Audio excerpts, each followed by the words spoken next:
Hello, I am Board Game Hubby. And I am Board Game Wifey. Woo! Today we will be talking about our top 20 board games of all time. Of all time. So we just did our top 10 games from 2021. It will be exciting to see how many of those games land in our top 20. Yeah. I did believe it to be a very strong year. Me too. And once again, we don't know each other's lists. We have, well, I won't say no idea. We do have an idea about what games the other person likes. But without further ado, let's just jump straight into the action. My number 20 game of all time is Biblios. Wow! I did expect you to be surprised by this. Yeah, it's not that I don't like the game. I just don't feel so strongly about it that it would get into your top 20. The more I thought about it and the more times... by the way, we used PubMeeple to rank these games. So we did like 10 or more than 1,000 comparisons via that ranking engine. And each time Biblios was matched up with another game, I just kept picking it. This is, in the game you're playing monks, and it's an auction game, a very simple auction game. And it actually excels with 3 players. And that's one of the reasons it's so high for me, is if you're 3 players, this is the game I want to play. That is true. Yeah. A lot of games are either best with 2, 4 or multiple players. Yeah, but 3 is a kind of a unique player count. It is. Every time I teach it, it just goes over well. It's simple, just very enjoyable. Easy to get to the table. Easy to get to the table. Yeah. So, my number 20, Biblios. Wow. My number 20 is Meadow.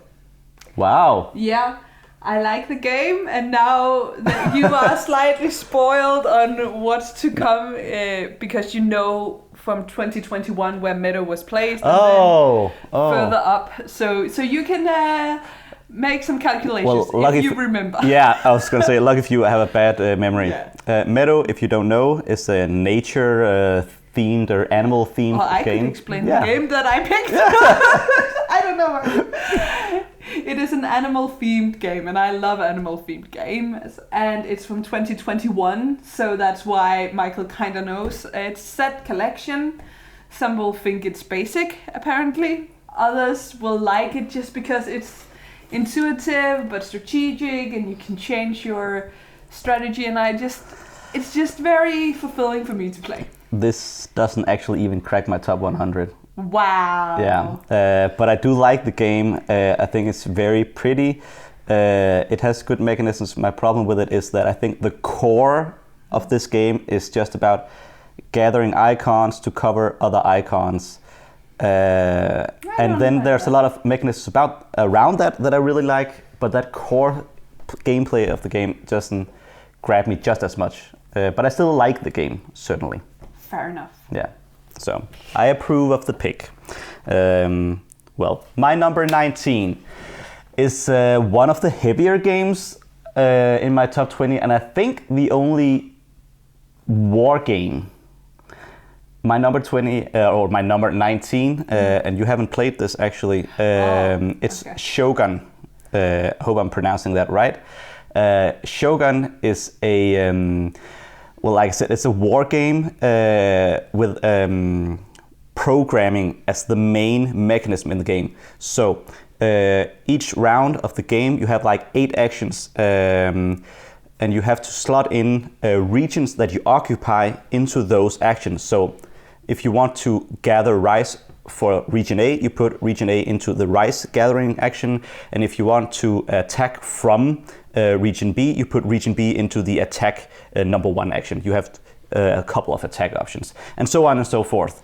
And another great aspect to this game is that the combat is cube based. There's a cube tower, and whenever you enter territory and you have to battle, you put the cubes into the tower and you see what comes out, which also means that in the next round, if your cube didn't pop out just before, it's still in there, so maybe people don't want to attack you. I remember you telling me about this game, and I really like that kind of dice tower where there is some luck to it, and it's not just all the dice that falls out. Yeah, well, cube tower in this case, tower. but yeah, dice towers, cube towers, all kinds of towers are very nice. Shogun, my number 19. My number 19. I know you like this game. Yeah?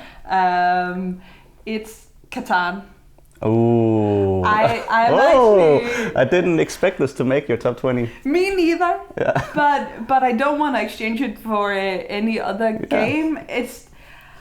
There's some things that I dislike about the game. As an example, how luck based it is, and even if you make the best decisions, it's not always for sure that you come out on top, and it's not always the best player who wins. But it's I don't even know how to. It's dice rolling, resource gathering, trading, building up, and kind of empire that is stronger than the others fastest. Yeah, kinda. Yeah, it's like a point race. You're trying to get to 10 points first, point race, which is something I like about it. Like there's a concrete goal, and you're just trying to maneuver your way to that goal. Optimize your resources for achieving that goal. Yeah, and it's just easy to get to the table. It's fun to play. I don't know anybody who has tried it that is like, I dislike Catan. I don't know anybody who feels that way. I do know some people feel that way, and this might also be a controversial pick, but I approve of it. The two common downsides to this game is, the luck factor, but a lot of games have luck, and there are tournaments to this, and the same people win some of those tournaments. Yeah. So I don't quite agree that it's entirely luck-based. No. And two, there can be a lot of infighting involved in this game. But if you're good at keeping your temper calm, it works. That was my number 19. I quite like it. All right. Well, then I guess it's your turn. Yeah. I will go with number 18. Yeah. Again, I'm a little bit surprised. I think you will be too. It's Deception, Murder in Hong Kong. Wow. Yeah. It's just. It's your number 18? Yeah, it is my number 18. Wow. We should play it more often then. I like that game a lot. I think it's social deduction. But it's not about being aggressive towards each other. It's also about clue deduction. So you get some clues from a game master that helps you figure out which one of the people around the table has done the murder. Yeah, it's the murder. Yeah. So like unlike Werewolf, where you're accusing each other and it can get very personal and heated. In this game, you're not accusing the person. No. You're accusing some items they just happen to have in front of them. Yeah. And they just happen to draw a roll and pick some of the items to be the murder weapon and the motive. I think it is. And it's just fun, and the deduction and the deception, and it's just quality time, I think. And a quality game. Yeah. I'm surprised by that. Yeah, me too. I didn't know you liked it that much. All right. My number 18 is a 2-player game. Oh. I know you like this as well. It's one of the earlier games that we gathered for our collection. Not earliest, but earlier. It's a worker placement game for just 2 players. But Paladins? No, for just 2 players. This one. Oh, I didn't know you can play Paladins with more players. It's because I told her that Paladins should only be played with 2 players. It can be played with more players. Anyways, my number 18 is Targi. Oh, wow. Yeah, I think Targi is a superb 2-player game. By the way, all games in my top 20 are 10 out of 10. Targi included. I can't think of anything I want to change about this game. Like I said, it's a worker placement game, but it's very unique in that you're moving around like sort of a rondel of cards or something, or a square of cards. Each card has their own unique action, so you're both taking that action. But when you go here and here, there's the cross section between 2 cards is the card you also get for yourself. It can be resources, or it can be something that you want to build, camps. And I just think it's just beautifully designed, and I've seen no other game like it. I completely agree with everything you say. Yeah. And it's a fun balance between optimizing your own turn, but also a little bit of sabotage towards the others. Like, I see that you need dates. I'm going to take the date spot, and then there's a lot of blocking each other in this game, but it's I mean it's not vicious because no, it's not. There are countermeasures, and I mean you still get something, like you're guaranteed to get something. Yeah. You might just have to change your plans. Yeah, so in you that can way change your plans if your original plan is blocked. So in that way it's also very tactical, and you're gathering these camp cards that also some of them have special abilities. I always love games with special abilities, special scoring. Wonderful game. Wonderful. Targi, my number 18. Yeah. Moving on to my number 17. This is a legacy game. My City? My City is my number 17 game. A 17th game of all time. Like I said, it's a legacy game, so and it's a tile laying game in which you pull out a card and it says you have to place this tile on your map. So you put out that tile, you pull out the next card, and it says now you have to place this tile adjacent to the ones you've already placed.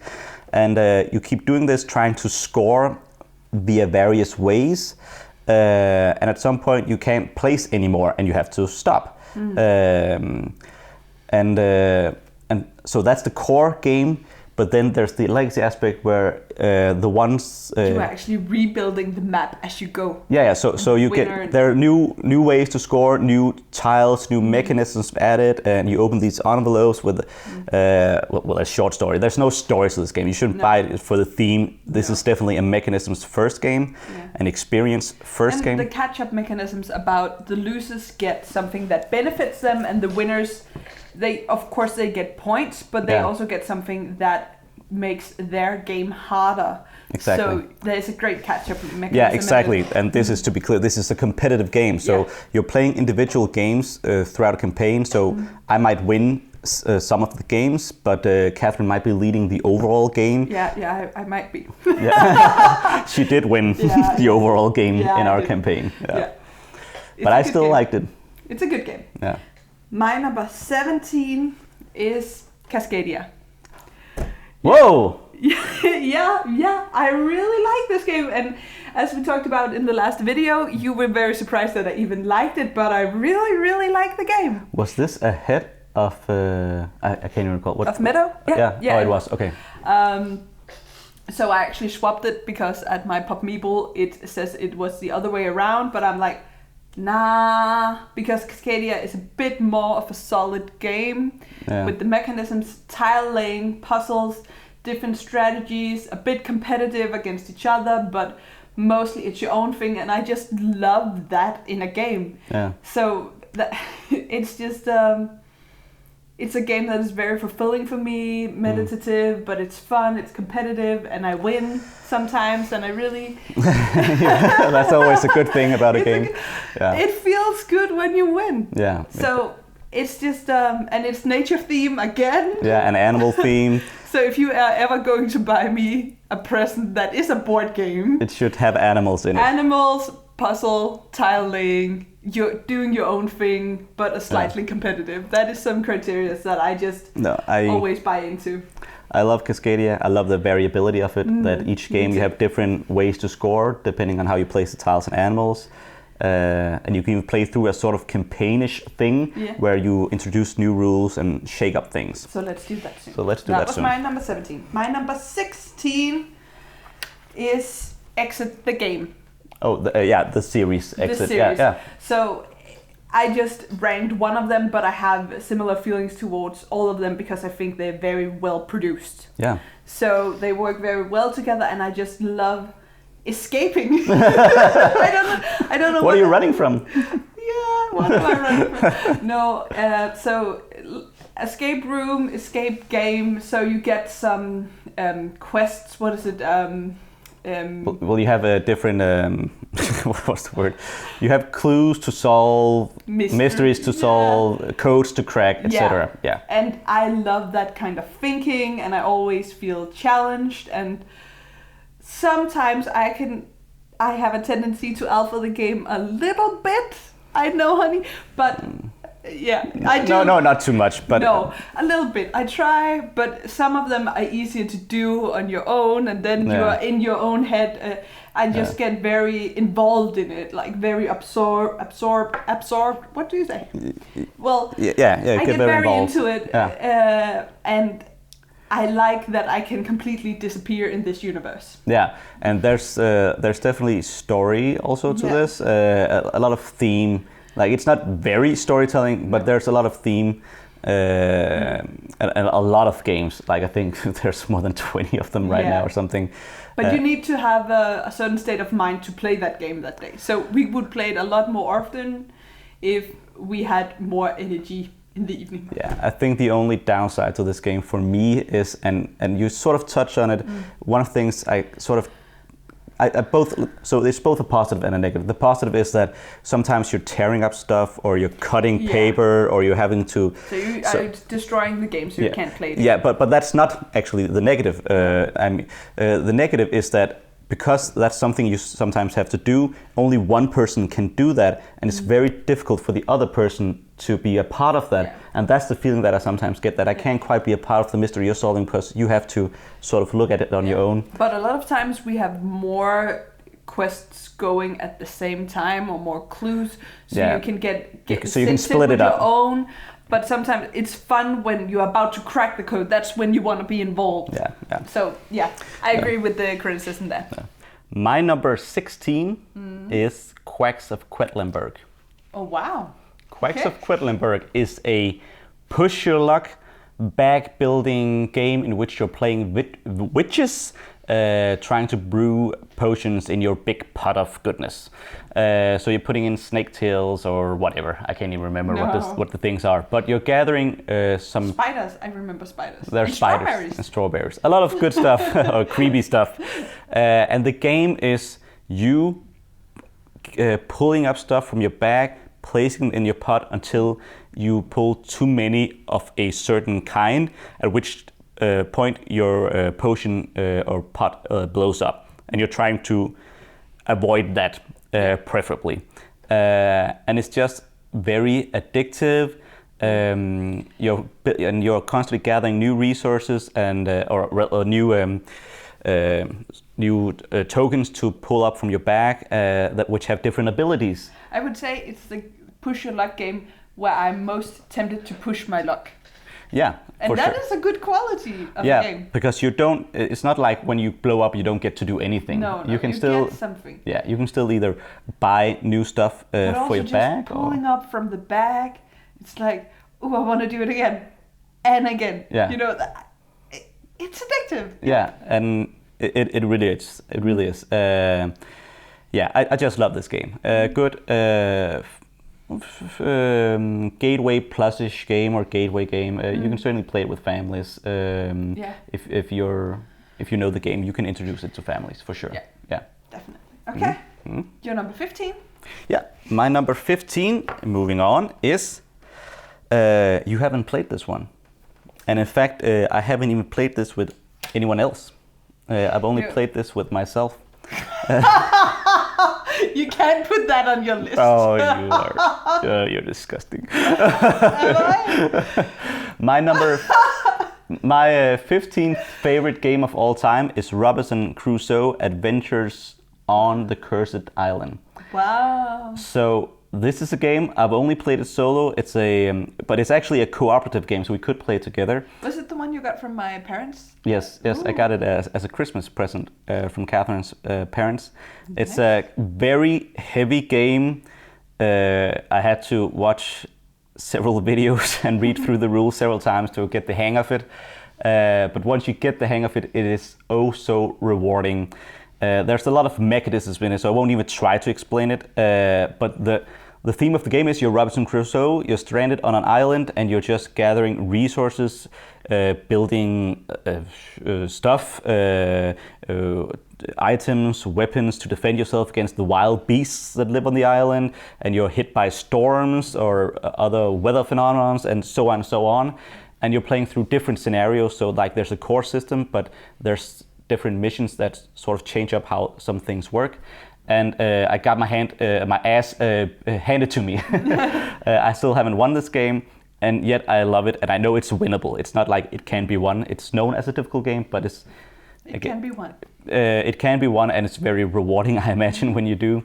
And the reason it's on my list is because I'm not a big fan of soloing games. No. But in this case, I was pulled in so much, and I just knew this had to be near the top of my list. Yeah. Wow. Okay. My number 15 is Star Realms. Yeah. I know that you know that I like this game. Yeah. It's a deck building game, and you are defending your own bases, whatever, in space against. Well, you're trying to take the other one down. Yeah, you're actually trying, but also defending yourself.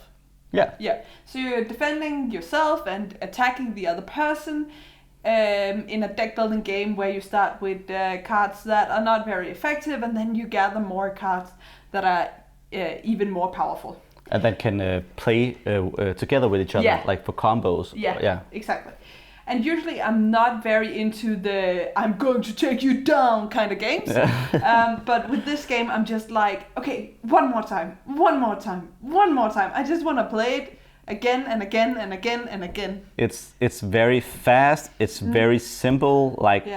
Similar to Dominion. Dominion is, of course, the first and the purest deck builder, but this is also pretty pure. Yeah, there's no shenanigans in this. Yeah. No, it's just so straightforward, and you can have different strategies, collecting different fractions. Factions. Not fractions. Factions, and it's just a good time. It is a good time. Every single time, it's a good time. And with expansions or other versions, it's also possible to play this cooperatively, which we also enjoyed, or at least I enjoyed. Me too. Yeah. I've liked every version of it we have played so far. Yeah, it's a good game. My number 14 is... I don't think you were surprised by anything yet. Oh, a little bit. Carcassonne. I'm surprised by this not being higher. Well, there's some very good games. Yeah. I mean, look at all the games where this is only a small percentage of what we have. But every time...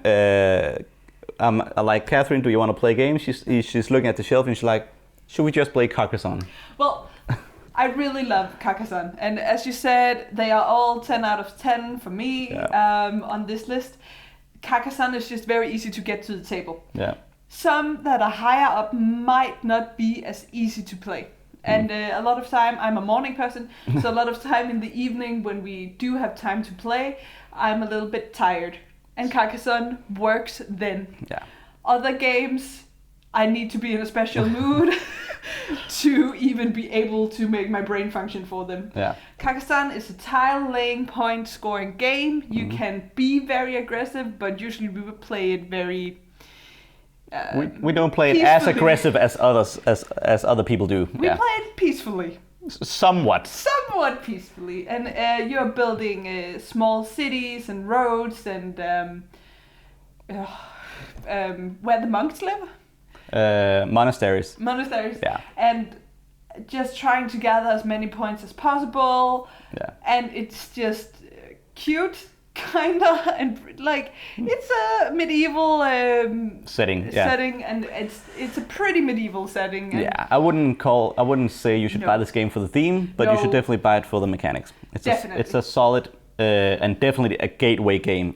If you have someone in your family or amongst your friends that haven't tried modern board games yet, this is definitely one of the ones you should start with, in my opinion. I really like this game. It's a good one. It is.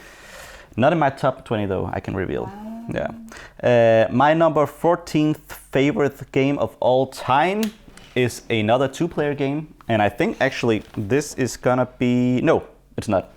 It's gonna be my second highest two-player game, it seems like. It is Hanamikochi. Wow! Yeah. Wow! No, I quite enjoy this game. Well, I liked it too, but I don't think it made my top 100. Well, that's something we're gonna have to discuss. Well, I like it. I want to play. We'll see if we can remain married after this.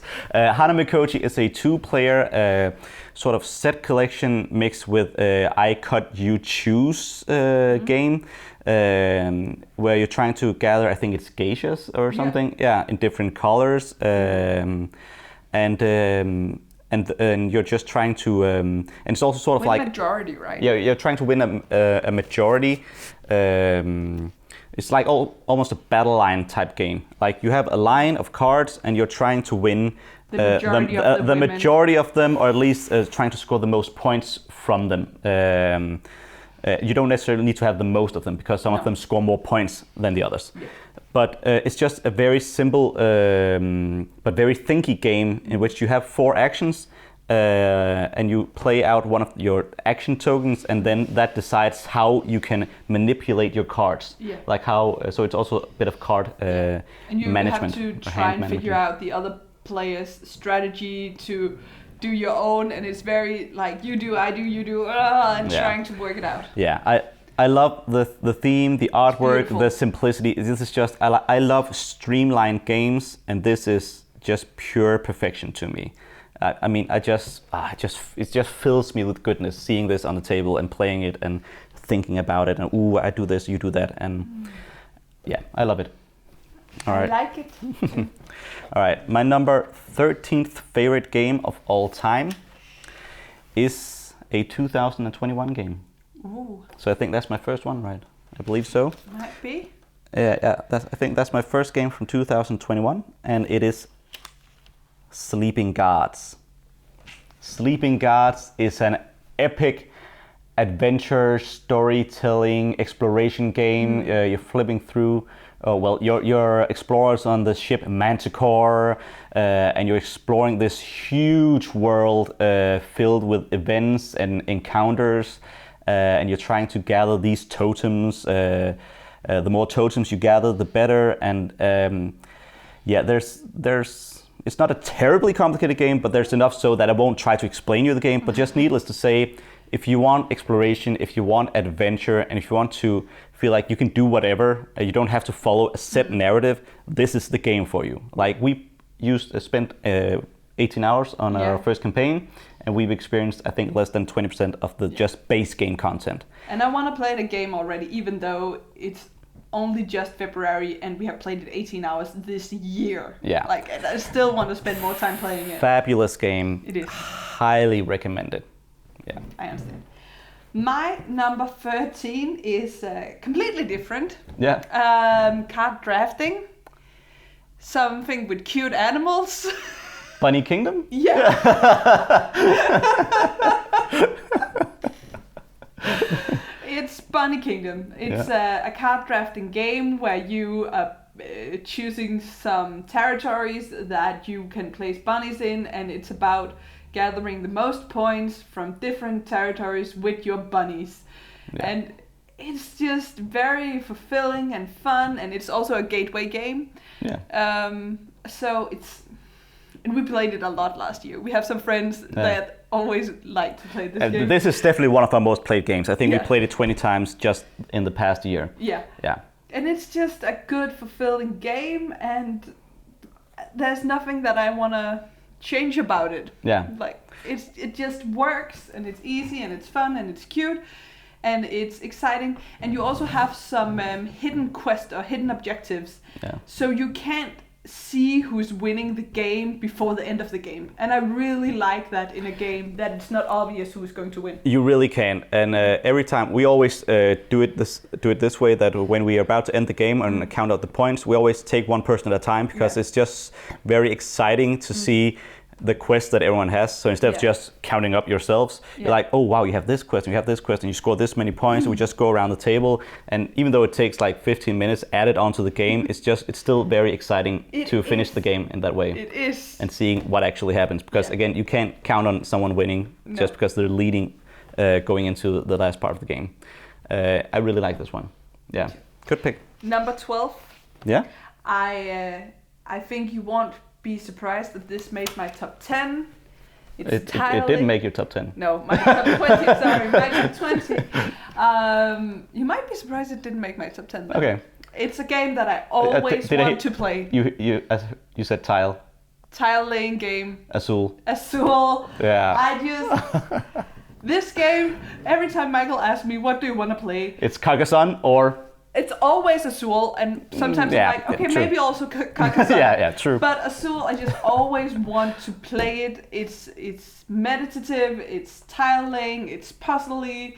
The tiles feel very nice. Yeah. It's a good feel, like touching the game. And it's just, that is not something you get in all games, that it actually feels nice to touch. And it's beautiful. It's very beautiful. Like, just looks very visually striking and appealing on the table. And I think this is one of the mainstream games out there with the most impressive components. Yeah. Like for a base game with no upgraded components. That this is something people can buy in, Walmart in the States, but BOAD here in Denmark and stuff like that. A widely available game with just as beautiful components as this app. I think it's amazing that we've reached this point in the hobby. Yeah. Yeah. It's just awesome. Yeah. That is all I have to say about it.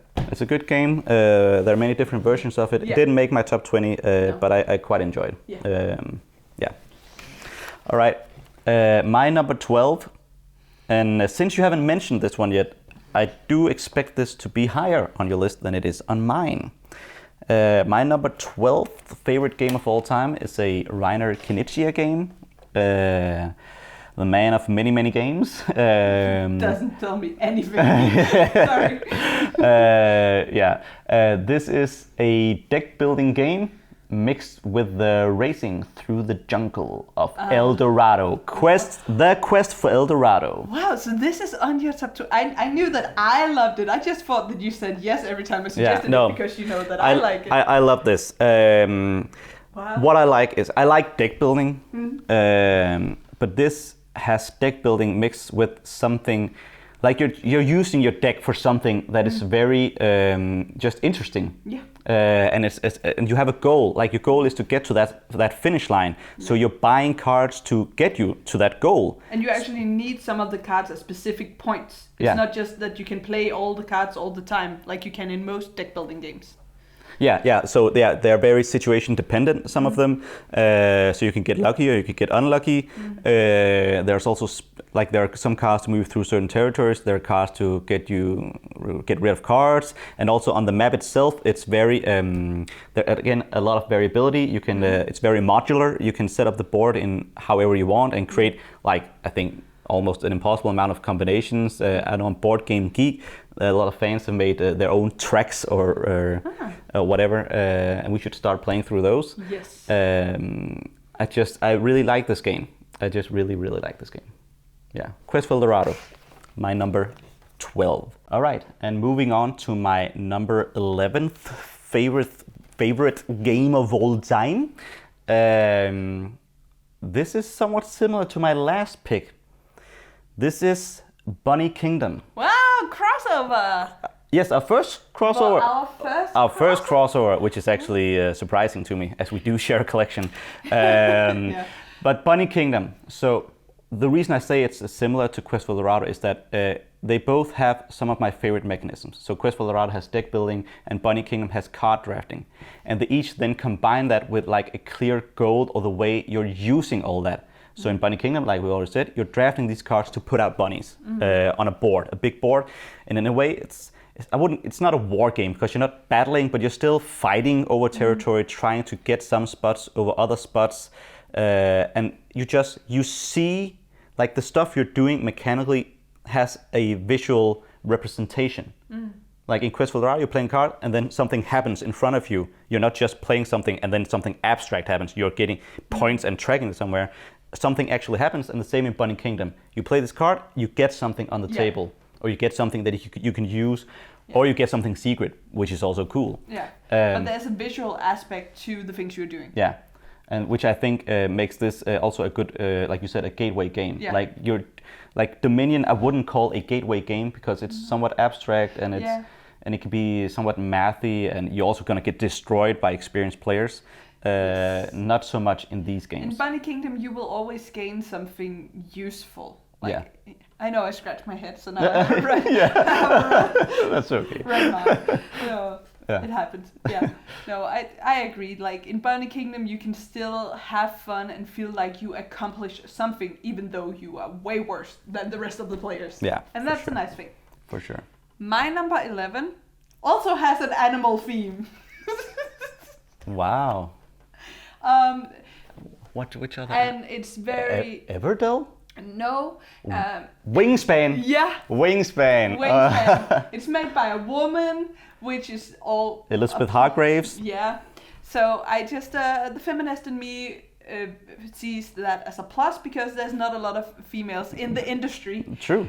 So I would like to support that. But besides that, it's a great game and you gain a lot of knowledge about these birds that you are putting into your bird tableau. And then they have some powers that you can activate and it just becomes more and more fulfilling and more exciting the further you go, and it's about optimizing when you lay eggs and place birds and gain resources, and there's a dice tower that is cute and fun, and it has a lot of great components that play very well and logically beautiful together. Game. Yeah, it's just great. And it has like a good intro or tutorial for new players. Yes, also that. And again, very beautiful. A big, unique deck of cards. Like every bird is different. And it's also real. So yeah. it is with facts. It's not it's not fantasy. Yeah. So you also gain some knowledge, even though I don't remember a lot of it. But I like this is a bird's name in Latin. Yeah. No, this is a very good game. Yeah. It didn't make my top 20. It didn't make my top 20, but it's. I kind of figured since it wasn't there yet. Yeah. Because it's not really a top 10 kind of game. But it's definitely my top 50. I really like it. And this is getting immensely popular. I think it's sold a few million copies by this point. But it's not a gateway game. You need to have some knowledge of board games and card drafting and tableau. You need to know how to make components in a gameplay together. Yeah. More than just how you do in Monopoly. Yeah. You need that. Yeah, for sure. For sure. So that was our 20-11 top games. Yes. I'm very excited to hear whether you also like these games, whether they're also in your top 20. Or you want to try some of them. If you want to try some of them. You should try mostly all of them. Yeah, the ones on my list you should try. No, the ones on my list.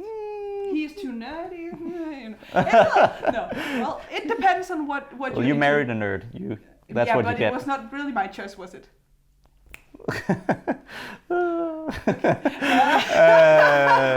That is weird. That's because we were married at first sight. So, in case you didn't know, we were married at first sight on TV. I didn't actively pick him like that. Yeah, no. Our Danish audience will know why he said that, and now we can explain it to our international audience. Yeah. So, but I keep picking you every day. You keep picking me every day. All right. Anyways, that was the first part of our top 20 list, and we quite enjoyed it, and we're looking forward to introducing you to more games. So stay tuned for that episode.